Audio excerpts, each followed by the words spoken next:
আচ্ছা, এটা হচ্ছে আমাদের টাইম ট্র্যাকার সফটওয়্যার। ওকে, একদম ব্যাকে যাও। এখানে দেখো, মনে করো কিছু প্রজেক্ট রানিং আছে। ওকে, এখন আমার ক্লায়েন্ট আমাকে উইকলি একটা লিমিট বেঁধে দিবে, যে উইকলি লিমিট দিয়ে আমি তার বেশি ট্র্যাক করতে পারবো না আর কি। ওকে, তো প্রত্যেকটা প্রজেক্টে একটা উইকলি টাইম লিমিট থাকবে। আর প্রত্যেক রবিবার টাইম ট্র্যাকিং এর উইক শেষ হয়। প্রত্যেক রবিবার থেকে আরেক রবিবার পর্যন্ত তুমি যত ঘন্টা টাইম ট্র্যাক করবা সবগুলো প্রজেক্টের আন্ডারে টোটাল অ্যামাউন্ট অফ আর্নিংটা পরের রবিবারে তুমি ক্লায়েন্টের কাছ থেকে পেয়ে যাবা। এক সপ্তাহ থাকবে, আর পরকের কাছে 14তম দিনে তোমার কাছে ক্লিয়ারেন্স চলে আসবে পেমেন্টটা। তার মানে তুমি যখন টাইম ট্র্যাক করতেছো তার 14 দিন পরে তোমার অ্যাকাউন্টে পেমেন্ট অ্যাভেলেবেল হচ্ছে। এখন আমি কি করতেছি, যে কোনো একটা টাইম, যে কোনো একটা একটা মিনিট দাও।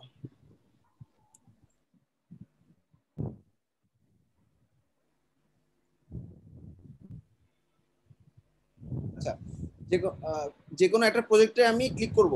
আমি মনে করো সেকেন্ড প্রজেক্টটাতে কিছু টাইম ট্র্যাক করব, জাস্ট ফর স্যাম্পল। ক্লিক করো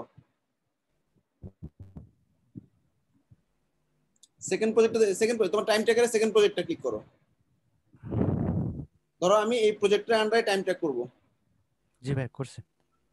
আচ্ছা, এখন আমি কাজ শুরু করার সময় কি করব, টাইম ট্র্যাকারটা অন করে দিব। অর্থাৎ আবার অফ করে দিও, জাস্ট 10 মিনিট নিচে হলে স্ন্যাপ হবে না। জাস্ট দেখো এখানে অন করে দিব। আর আমি এই প্রজেক্টটা কিসের উপর করতেছি, ধরো আমি আজকে কাজ করতেছি ল্যান্ডিং পেজ ডিজাইনের উপর, কালকে কাজ করতেছি ল্যান্ডিং পেজ মেইলচিম ইন্টিগ্রেশনের উপর। যখন যখন যে টপিকের উপর কাজ করব সেই টপিকের স্ন্যাপটা নিয়ে নিব, মানে সেই টপিকটা লিখবো, এরপর টাইম ট্র্যাকারটা অন করে দিব। ও প্রত্যেক 10 বা 12 মিনিট বা 15 মিনিট পর পর আমার কোন স্ক্রিনে আছি সেটার স্ন্যাপ নিবে। তারপর হচ্ছে কয়টা ক্লিক করছি, কয়টা ভিউ করছি, এগুলোর স্ন্যাপ নিবে। সবাইকে ক্লিয়ার? মানে কিবোর্ডে কয়টা ক্লিক, মাউসে কয়টা ক্লিক করছি, আর আমি যে স্ক্রিনে আছি সেই স্ক্রিনটার টাইমটার স্ন্যাপ নিবে। সবাইকে ক্লিয়ার? আচ্ছা, এবার অফ করে দাও। এবার আমরা ওয়ার্ক ডায়েরিটা দেখে আসি। বেসিক্যালি এটা এরকম ভাবে ইউজ হয়েছে আমার কাছে, যেটা মনে হচ্ছে আমি ইউটিউব বা ফেসবুক এরকম সোশ্যাল মিডিয়াতে যখনই এই টাইম ট্র্যাকারটা অন করে যাই তখনই সে স্ন্যাপ নিয়ে নেয়।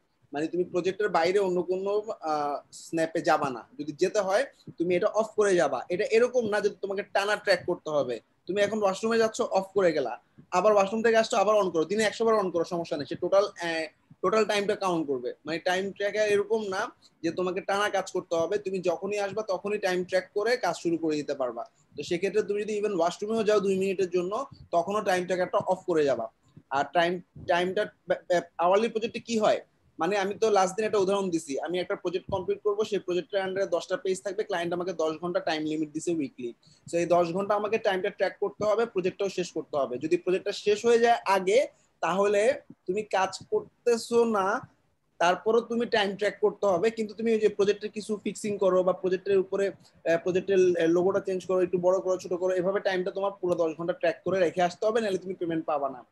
আর যদি পরে শেষ হয়, মানে আমার 10 ঘন্টা হয়ে গেছে টাইম ট্র্যাক শেষ টাইম, কিন্তু আমার প্রজেক্ট শেষ হয়নি, তখন টাইম ট্র্যাকারটা অফ করে প্রজেক্টটা শেষ করতে হবে। মানে প্রজেক্ট এন্ডিং টাইম ট্র্যাক দুটাই করতে হবে। ওকে,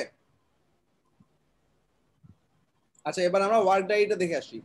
ওয়ার্ক ডায়েরিটা হচ্ছে আমাদের আপওয়ার্কে যে কয়টা ক্লায়েন্টের কাজ করছি এবং টাইম ট্র্যাক করছি, সেই টাইম ট্র্যাকটা আমরা সামারি আকারে দেখতে পাই। হ্যাঁ, ওয়ার্ক ডায়েরিটা একটু সবাই একটু দেখে আসি।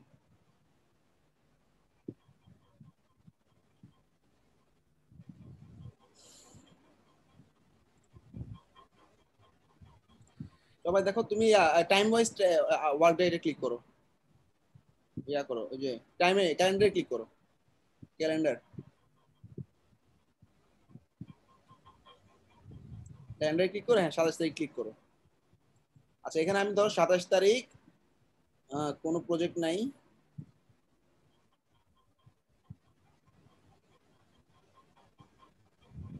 যে কোনো একটা প্রজেক্টে ক্লিক করো যেখানে আমার টাইম ট্র্যাক এই যে আসছে। সবাই একটু দেখো, এখানে আমার ও টাইম ট্র্যাক করছে 3:50 PM। দেখো এর পরেরটা নিচে কি 10 মিনিট পরে, অর্থাৎ 4টা, তারপরেটা 4:10, তারপরে 4:20, এরকম ভাবে টাইম ট্র্যাক করবে। আর টাইম ট্র্যাকে বেসিক্যালি দেখো একটা স্ন্যাপ আসছে, ক্লিক করো এটার উপরে,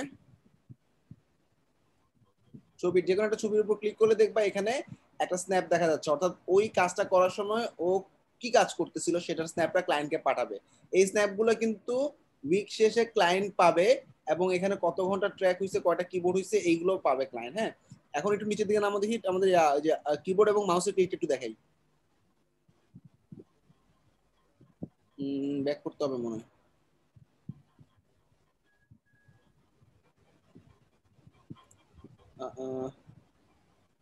কোন জায়গায় আছে? ওয়ার্ক স্ক্রিনে যাও তো, ব্যাক করো ব্যাক করো। এটা জি ভাই, স্ন্যাপ। এখানে আছে এই যে অ্যাক্টিভিটি লেভেলটা আছে।